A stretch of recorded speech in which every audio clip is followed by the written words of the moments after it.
देवियों और सज्जनों, इस बहस के 2 राउंड और 2 रिबटल पूरे हो चुके हैं। अब सबसे ज़रूरी और सबसे मुश्किल राउंड शुरू हो रहा है, क्रॉस एग्जामिनेशन का। अब इन विद्वानों की सज्जनता की एक परख भी होगी और वक्त हमने 16 मिनट का तय किया है। पहला सवाल आप पूछना चाहेंगे? जी बिल्कुल। पहले बोले भी आप आप माइक ले लीजिएगा हाथ में, ये नीचे से ऑन जी। मैं बोलता हूँ, ये डायस हटा सकते हैं क्या हम थोड़ा क्विकली? डायस पीछे कर दीजिए बस थोड़ा सा, है ताकि ये जो दाएं बाएं लोग बैठे हैं इसे हटा ही दीजिए। अब हम वहाँ तो जाने वाले नहीं, आराम से आराम से आराम से। दोनों तरफ से हटा दीजिए।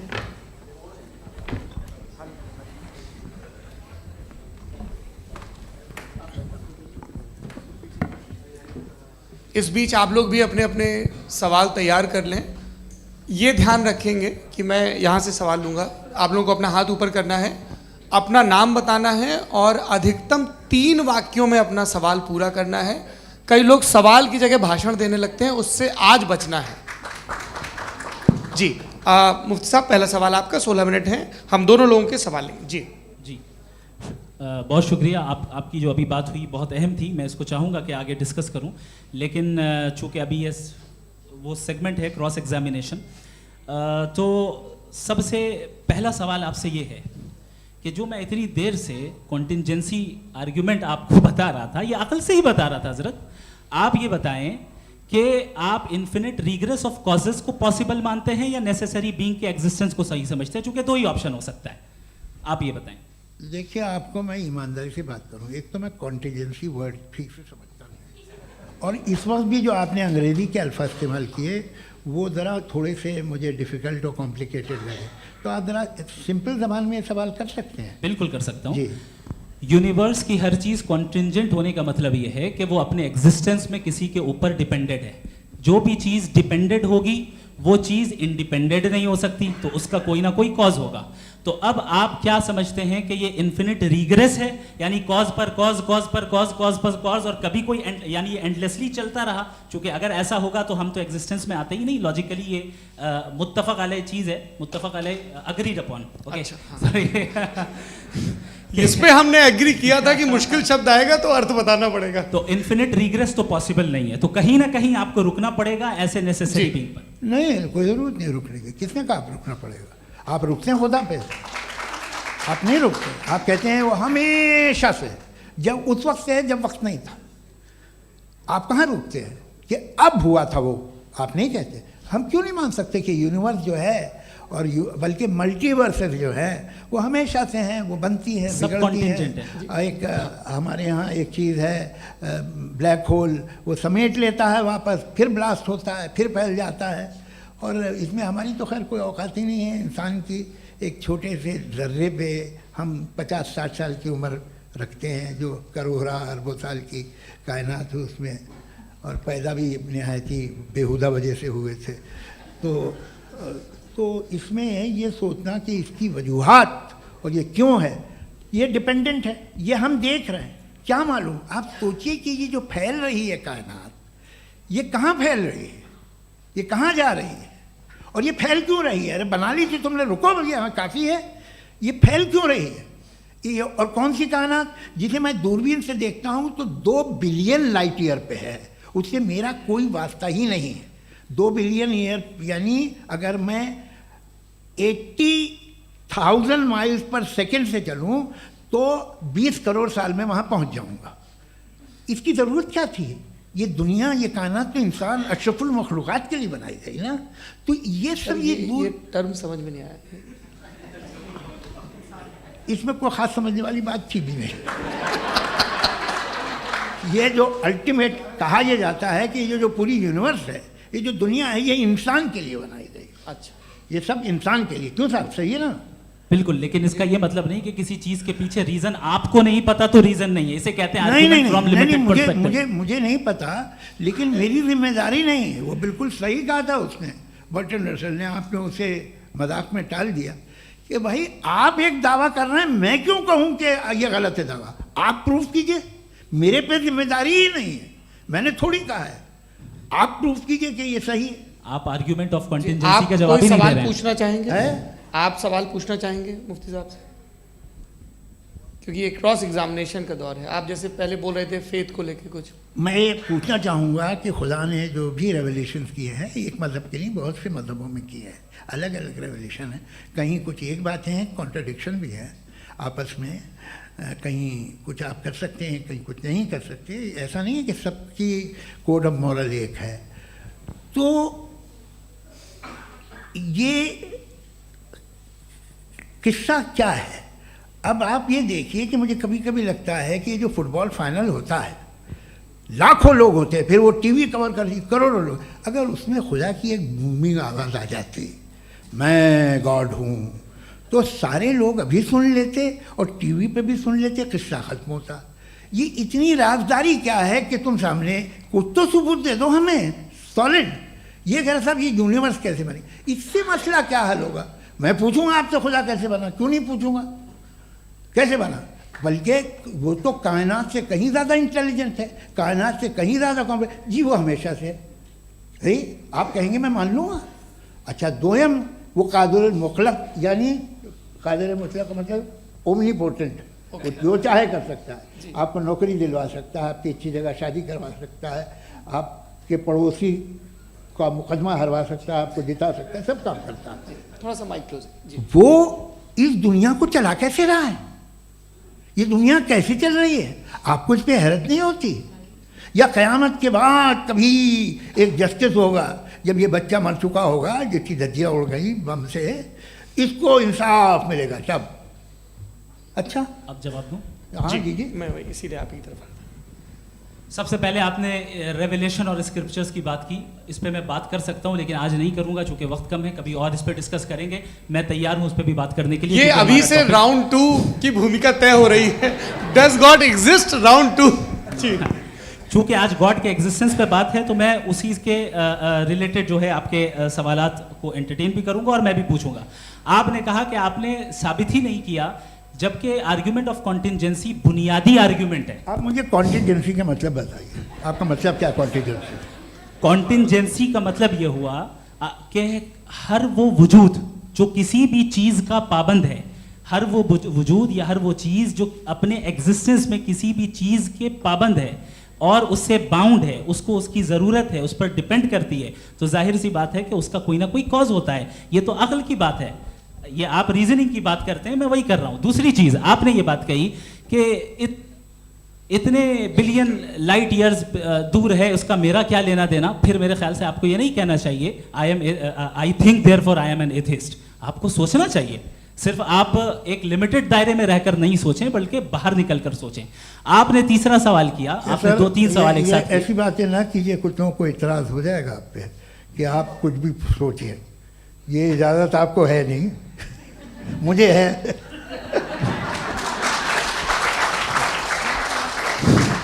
जी आपने प्रॉब्लम ऑफ इविल के ताल्लुक से सवाल किया और बार बार आप एक लफ्ज रिपीट कर रहे हैं कि ओमनीपोटेंट गॉड है, ऑल पावरफुल गॉड है। यही तो दरअसल समझना है कि गॉड का कॉन्सेप्ट क्या है। प्रॉब्लम ऑफ इविल जो है, प्रॉब्लम ऑफ इविल दर हकीकत 2 असम्पशंस पर कायम है। अगर आप इन 2 असम्पशंस को समझ जाएं तो ये प्रॉब्लम नहीं रहेगी, आर्ग्यूमेंट आपको समझ में आ जाएगी कि ये कोलैप्स कर जाता है। पॉइंट नंबर 1, यानी जो आपका सबसे पहला फॉल्स असम्पशन है कि गॉड मर्सीफुल है, ओमनीपोटेंट है, दुनिया में जुल्म हो रहा है।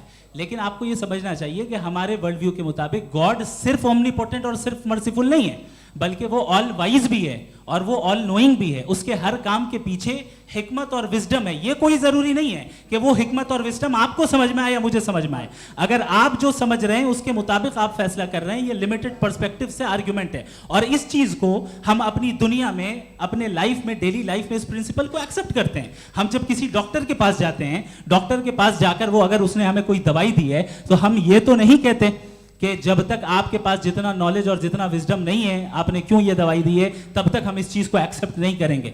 नहीं कहते, हम उसकी अथॉरिटी को तस्लीम करते हैं। क्यों? क्योंकि उसकी हम जानते हैं कि वो नॉलेजेबल है, वो विजडम वाला है, हमसे ज्यादा नॉलेज और हमसे ज्यादा विजडम है। बताएं सर। नहीं, डॉक्टर में और खुदा में बड़ा डिफरेंस है। डॉक्टर पढ़ा लिखा होता है एक, तो मैं उसकी बात सुनूंगा। दोयम ये नहीं, कुछ जवाब तो ये भी नहीं है। सर आप प्लीज, ये आ आप जाइए, अगर चलिए। सब ऑडियंस से बोलने लगेंगे तो हाँ। फिर मतलब नहीं सिविलाइज बहस का। मतलब आप ये कहें कि चूंकि आप डॉक्टर पे बिलीव करते हैं इसलिए खुदा पे बिलीव किए, क्या ये मिसाल आपको समझाने के लिए। आर्ग्यूमेंट है, इस पे आपको एतराज नहीं है। तो सिंपल बात ये है कि मैं अगर ये यकीन कर लूँ कि एक ओमनी पेटेंट उसकी मसलहत है, ये जो बच्चे मर रहे हैं ये मसलहत है उसकी, मुझे नहीं चाहिए थी मसलहत। उसकी मसलहत नहीं, यही मसलहत तो की समझना है। मतलब एक्सपीडियंस। अच्छा, इस आपने अभी मेरी बात पूरी सुनी नहीं। मैंने कहा आपका पूरा आर्ग्यूमेंट दो फॉल्स असम्पशंस पर है। एक फॉल्स असम्पशन मैंने बता दिया, वो क्या दूसरा फॉल्स असम्पशन ये है कि इस दुनिया में इविल के होने का कोई गुड रीजन नहीं है, जबकि हमारे पास बाज रीजंस मौजूद हैं, हमारे पास बाज वजूहात मौजूद हैं। अगर इस दुनिया में इविल ना हो तो आप गुड को डिफाइन कैसे करेंगे? अगर जुल्म ना हो आप इंसाफ को समझेंगे कैसे? अगर तारीकी ना हो तो आप लाइट को समझेंगे कैसे? बहुत अच्छे। अभी और सुन लें, अभी और बहुत बाकी है। अच्छे। ये तो बात बहुत पसंद आई साहब मुझे, कि जब तक रेप ना हो तब तक औरतों की इज्जत का ख्याल आपने मेरा जवाब पूरा सुना ही नहीं। जब तक के बच्चों का कत्ल ना किया जाए तब तक आपको बच्चों की मासूमियत की इज्जत है। आपने पूरा जवाब सुना ही क्या बात है, क्या आपने नुक्ता निकाला हुआ? आपने पूरा जवाब सुना ही नहीं। आप सुन लें, मेरी बात सुन लें। ये मैंने आपको एक चीज बताई। दूसरी चीज, इस दुनिया में हम आए हैं टेस्ट के लिए, हमारा टेस्ट हो रहा है और हर इंसान का अलग अलग अंदाज में टेस्ट होता है। और इस दुनिया में अगर इविल मौजूद है तो वो इविल जरिया है हमारे अंदर ह्यूमन नोबल क्वालिटीज को डेवलप करने का और अलग अलग फील्ड में प्रोग्रेस करने का। और अगर हमारे अंदर और इस दुनिया में इविल नहीं होता तो बताइए टेस्ट का मतलब क्या होता? अगर मैं अपने स्टूडेंट को एमसीक्यूज दूं और उसमें सिर्फ राइट आंसर लिख कर दे दूं और कहूं तुम्हारा टेस्ट हो गया, ये मीनिंगलेस है। इस दुनिया में अगर हम टेस्ट के लिए आए हैं तो जाहिर है गुड एंड इविल दोनों मौजूद है। तो अगर गुड एंड इविल दोनों मौजूद है तो ये इविल भी खुदा का बनाया हुआ है। जी हाँ, खुदा का बनाया हुआ है, लेकिन अच्छा चलो अच्छी बात। जी बिल्कुल, तो बिल्कुल खुदा ने मतलब बनाया। अभी तो ये है कि जो मेजॉरिटी है दुनिया में वो इविल है, तो ये खुदा एक्चुअली इविल के साइड पे लग रहा है मुझे। बिल्कुल भी नहीं, मैं बताता हूं। मेजॉरिटी में तो वो है। क्या बात कर रहे हैं भाई आप? मैं बहुत कोई भी जो मुंसिफ होगा, चाहे आपका अपना घर हो जिसके आप सबसे बड़े हैं, चाहे आपकी ऑर्गेनाइजेशन हो जो आप चलाते हैं, वहाँ पर आप इविल रखेंगे साबित करने को कि बाकी लोग शरीफ हैं। मेरी बात सुन क्या लें। ये आर्ग्यूमेंट ही गलत है? अगर- कि जब तक के कोई इविल नहीं होगा तब तक के शरीफ आदमी शरीफ नहीं लगेगा। अगर एग्जामिनर गलत ऑप्शन दे रहा है तो एग्जामिनर इविल नहीं हो गया, जो गलत ऑप्शन को सेलेक्ट कर रहा है वो फेल होगा। क्रिएटर ने इविल को बनाया है लेकिन वो इविल नहीं है। अच्छा सुनिए मेरी बात, चलिए, लेट मी कंप्लीट सर। जी जी क्रिएटर ने इविल को बनाया है टेस्ट के लिए, वो इविल नहीं है। इविल वो होगा जो उसे इख्तियार करेगा। छुरी को बनाने वाला गलत नहीं होता है, छुरी का गलत इस्तेमाल करने वाला गलत होता है। रेप को कैसे गलत इस्तेमाल करते हैं? रेप इंसान के फ्री विल का नतीजा है। ये रेप कैसे गलत इस्तेमाल होता है? ये मुझे अब सुन लें, अब सुन लें। गलत इस्तेमाल होता है। हाँ मैं बता रहा हूँ रेप ना, कैसे गलत मैं बता रहा हूँ जी। कि जो इविल इस दुनिया में मौजूद है उसके कई सारे तरीके हैं। एक तरीका इंसान का अपना फ्री विल है। अब अगर कोई रेपिस्ट रेप कर रहा है तो इसका गॉड का कसूर नहीं है, वो अपने फ्री विल का गलत इस्तेमाल कर रहा है, उसको सजा मिलनी चाहिए। अच्छा। और उसी के लिए जहन्नम बनाई गई है।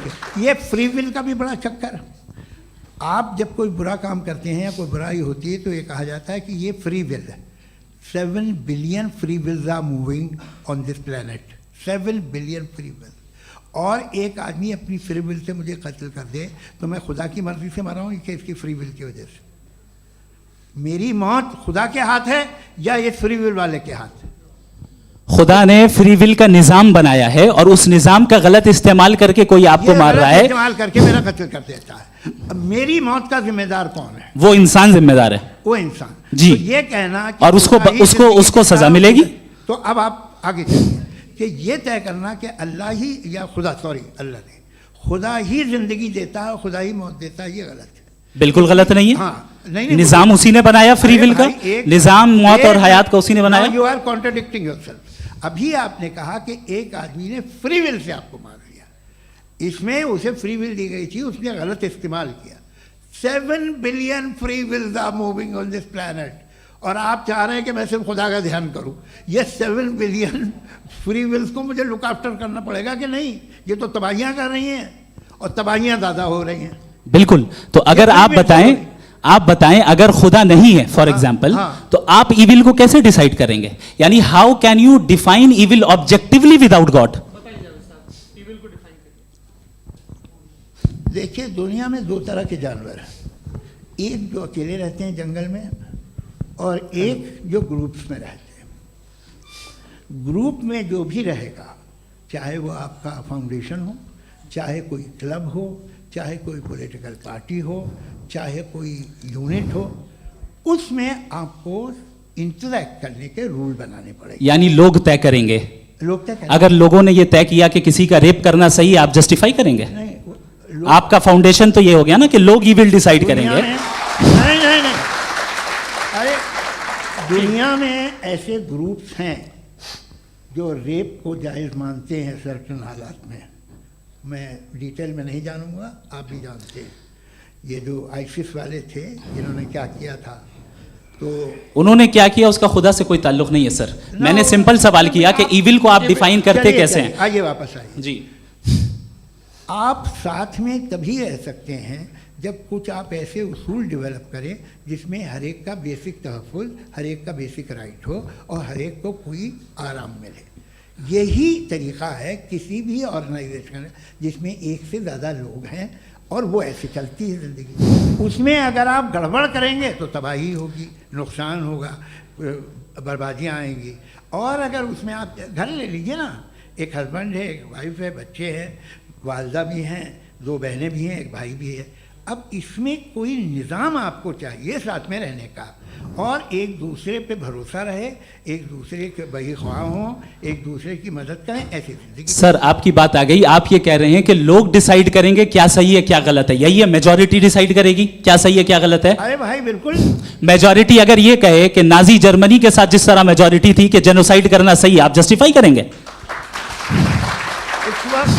उस वक्त आपका ये सवाल सिर्फ उसके बाद क्लोजिंग। हाँ, उस वक्त प्लेनेट पे जो लोग थे, उनमें कितने लोग हिटलर को सही समझते? अच्छा, प्लेनेट की मेजॉरिटी तय करेगी, सोसाइटी की नहीं। प्लेनेट की मेजॉरिटी गॉड के एग्जिस्टेंस को सही मानती है, आप क्यों नहीं मानते? ये हेलो ये क्रॉस क्वेश्चन का राउंड यहाँ पर समाप्त होता है। और ये बड़ा अच्छा है कि इस तरह से फ्रेगमेंट कर दिया गया है ताकि जो मरकरी ऊपर जा रहा है नीचे जवाब दे दूं। जी। प्लेनेट की ज़्यादातर मेजॉरिटी कुछ दूसरे मजहबों के खुदा को मानती है। आप उन्हें क्यों नहीं? आप तो मेजॉरिटी की बात कर रहे हैं। अच्छा, ये क्लोजिंग आप ये कह रहे हैं इविल और गुड को डिसाइड मेजॉरिटी करेगी। मेजॉरिटी जो कर दे वो सही हो जाएगा। क्लोजिंग इसको जैसा आप ही लोगों ने तय किया है उसी फॉर्मेट को फॉलो कर लेते हैं। हाँ भाई, मैंने तो भले लोगों पे एतबार किया और तब मॉडरेशन तय किया। जी, आपके पास 5 मिनट का वक्त है, क्लोजिंग आर्ग्यूमेंट है, उसके बाद हम ऑडियंस से क्वेश्चन आंसर लेंगे जावेद साहब की क्लोजिंग आर्ग्यूमेंट के बाद। ओके, बहुत शुक्रिया जी। हमारा जो टॉपिक है डज गॉड एग्जिस्ट, मैं इस पे इतने एकेडमिक तैयारी करके आया था।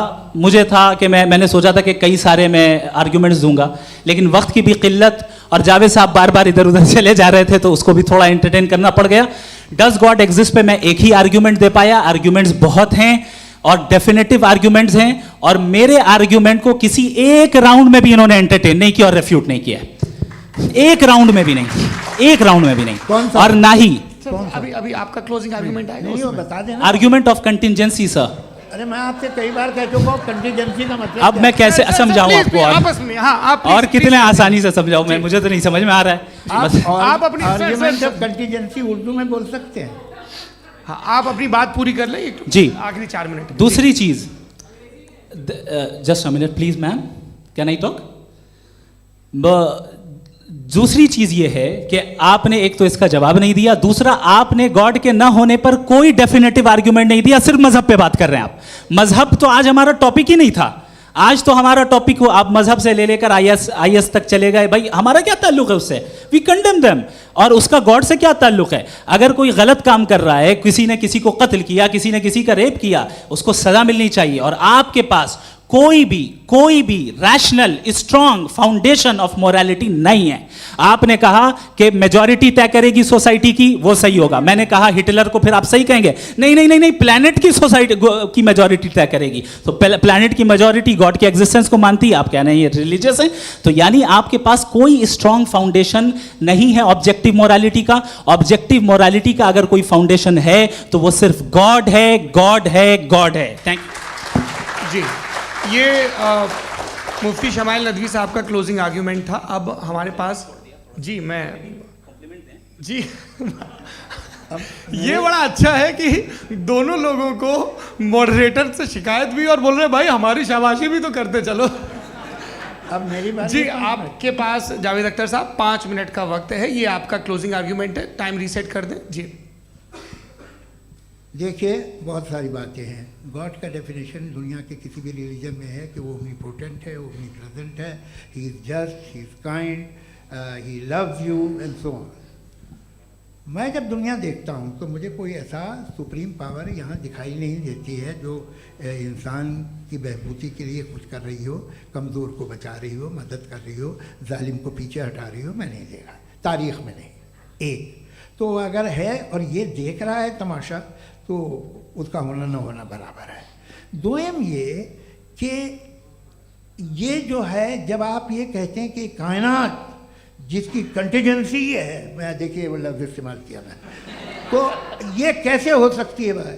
और फ़ौरन आप सरेंडर कर देते हैं कि जाहिर है कि इसका बनाने वाला तो इससे 10,000 गुना था कॉम्प्लिकेटेड होगा। उस पर आपके होने पे कोई इतराज़ नहीं है। उसे वो टाइमलेस है, वो पहले से था, टाइम तो बहुत बाद में आया। ये सब आप मानने को तैयार है जिसका आपके पास कोई सबूत नहीं, आपके पास कोई रीज़न नहीं है।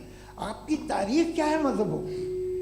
बिलीफ की, जो खुदाओं का बिलीफ है, ये कॉन्स्टेंटली गलत साबित होता रहा है। मतलब आप कहें कि अरिस्टोटल के ज़माने में तो सब जाहिल थे, वो भी इतने ही यकीन से खुदा पे यकीन रखते थे, जो अब नहीं रहा।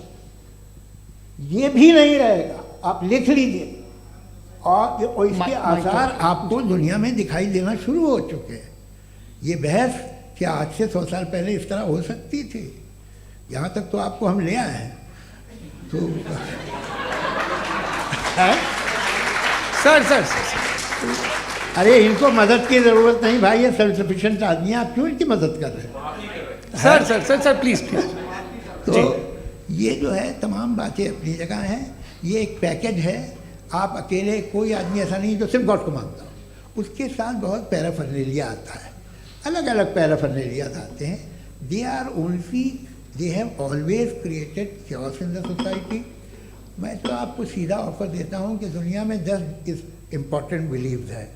आप एक मानते हैं, 9 नहीं मानते, 9 में आप एथियस्ट हैं, 9 को आप बिल्कुल रीजनेबली मेरी तरह देखते हैं। तो 90 मजहबी आदमी भी 90% एथियस्ट है। वो दूसरे खुदा नहीं मानता, एक खुदा मानता है, अपना वाला, बाकियों को कहता है गलत है। अगर आप मानना ही बंद कर दें तो आपका 10% चांस है कि आप सही हैं और 90% चांस है कि आप गलत हैं। मेरा मशवरा है, आप मानना छोड़ दिए तो 50% चांस होगा कि आप सही हैं और 50% चांस होगा, 40% आप गेन करेंगे बाय बिकमिंग एन एथियस्ट।